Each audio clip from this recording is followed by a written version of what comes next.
السلام علیکم ورحمۃ اللہ وبرکاتہ۔ اللہم انا نسألک علما نافعا وعملا متقبلا ورزقا طیبا۔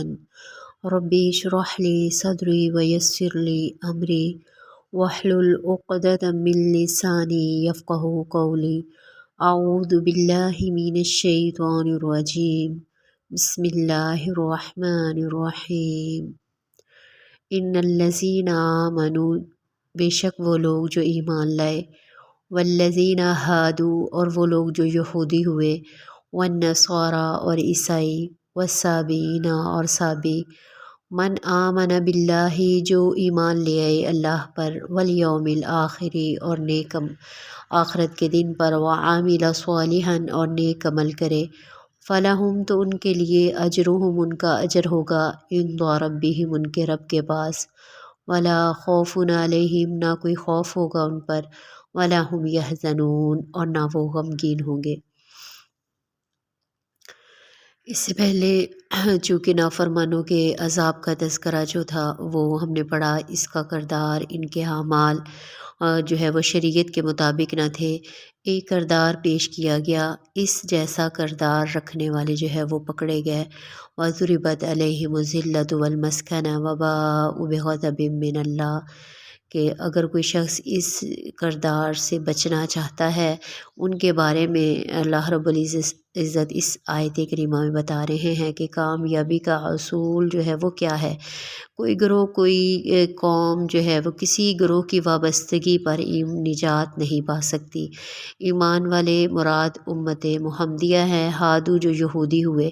اللہ رب العزت نے یہ نہیں فرمایا کہ جو یہودی تھے، یہودی ہوئے، لفظ یہودا سے ماخوذ ہے، توبہ کے معنی میں بھی آتا ہے۔ حضرت موسیٰ علیہ السلام فرماتے ہیں ان کے آیت میں، انا ہدنا الیک، انہوں نے بھی بچھڑے کی عبادت سے توبہ کی تھی، اس لیے انہیں جو ہے وہ یہودی کہا جاتا تھا۔ اور کچھ مفسرین کی رائے ہے کہ حضرت یعقوب علیہ السلام کے بیٹے یہودا کی طرف جو ہے وہ نسبت کی وجہ سے یہ یہودی کہلاتے تھے۔ اس طرح نصارہ جو ہے، نصران سے اس کا روٹ ورڈ جو ہے نون صاد رہا ہے، معنی مدد۔ حضرت عیسیٰ علیہ السلام نے کہا تھا، من انصاری الی اللہ، قال الحواریون نحن انصار اللہ، وہی سے ان کا نام جو ہے نصرانی پڑا۔ سابین، سابی کی جمع ہے، یہ بھی ایک گروہ کا نام ہے جس کے بارے میں مفسرین کی مختلف رائے ہیں۔ اہل عرب انہیں بھی سابی کہتے تھے، جو اپنے آباء و اجداد کے، اپنے باپ دادا کے دین سے پھر جاتا تھا۔ وہ اہل عرب جو ہے آپ صلی اللہ علیہ وسلم اور صحابہ اکرام رضوان اللہ اجمعین کو بھی وہ سابی کہا کرتے تھے۔ بعض نے اس سے وحدت ادیان کا فلسفہ بھی کشید کرنے کی کوشش کی ہے کہ قرآن مجید کے یہاں سیاق و سباق سے یہ بات کہیں جو ہے وہ نہیں نکلتی۔ ہم پیچھے پڑھ چکے ہیں، اللہ رب العزت نے سابقہ آیات میں یہود کی بدعملیوں، ان کی سرکشیوں کی بنا پر ان کے مستحق عذاب ہونے کا تذکرہ جو ہے وہ فرمایا تھا۔ ساتھ اللہ رب العزت نے اپنی نعمت کا تذکرہ بھی فرمایا کہ ان میں سے جو بھی گروہ جس سے بھی تعلق رکھتا ہوگا، اگر وہ اپنے اپنے وقت میں، جنہوں نے اللہ اور یوم آخرت پر ایمان رکھا، اپنے اپنے وقت میں جنہوں نے اللہ اور یوم آخرت پر ایمان رکھا اور نیک اعمال کرتے رہے، اپنے وقت کے پیغمبر کی ہدایات کے مطابق زندگی گزارتے رہے، وہ سب نجات پائیں گے۔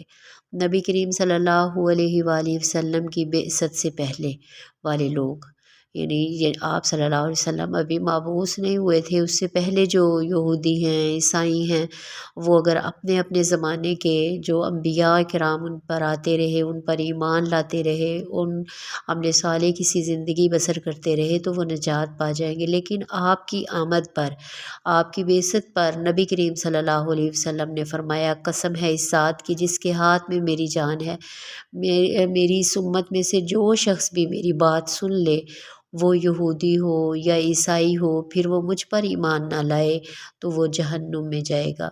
یہودی ان کا آخرت کے بارے میں جو ہے عقیدہ خراب تھا، کہتے تھے کہ ہم یہودی ہیں، ہم اللہ کے جو ہے وہ پیارے ہیں اور ہم اللہ کے بیٹے ہیں، اور ہماری طرف انبیاء کرام کا سلسلہ جاری رہا ہے، ہم نبیوں کی اولاد ہیں، جس سے کہ ہم جو ہے وہ ہم ہی جنتی ہیں۔ عیسائی کہتے تھے وقالت النصارى لیست الیہود علی شیء وقالت الیہود علی شیء، ہر ایک گروہ کہتا تھا کہ جس گروہ میں میں ہوں وہی جنتی ہے، دوسرا گروہ جو ہے وہ جنتی نہیں ہے۔ جیسا کہ آج کا مسلمان کہ ہم امت محمدیہ ہیں، جس نے لا الہ الا اللہ پڑھ لیا وہ جنتی ہے۔ لا الہ الا اللہ صرف رٹ لینا جو ہے وہ کافی نہیں ہے۔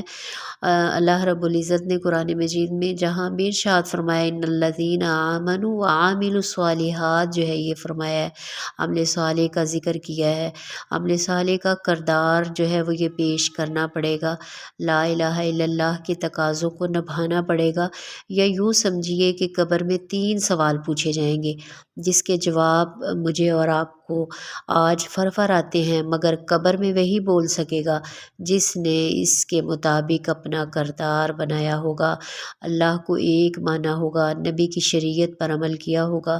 اگر اس دنیا میں جتنا بھی تیز ترار کیوں نہ ہو، بیان میں بڑا درجہ رکھتا ہو، اگر عمل صالح نہ ہو، کوئی کردار نہ ہوا تو قوت گویائی اللہ رب العزت سلب کر لے گا۔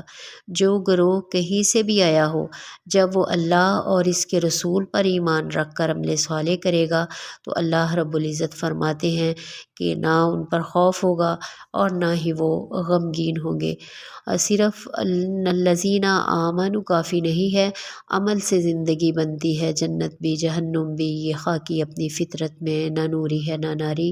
اصل چیز عمل صالح ہے، صرف یہ نہیں کہ ہم نسلی مسلمان ہیں، مسلمان گھرانوں میں پیدا ہو گئے، خود کچھ بھی کوشش نہیں کی۔ صحابہ اکرام رضوان اللہ اجمعین ان کی سیرت پڑھیں کہ کس طرح ان کا ایمان ان سے عمل صالح کرواتا تھا، اور آج ہم اپنا موازنہ کریں، آج ہم اپنا محاسبہ کریں کہ ہم صرف نام کے تو مسلمان نہیں ہیں اور ہمارا طرز عمل کچھ اور۔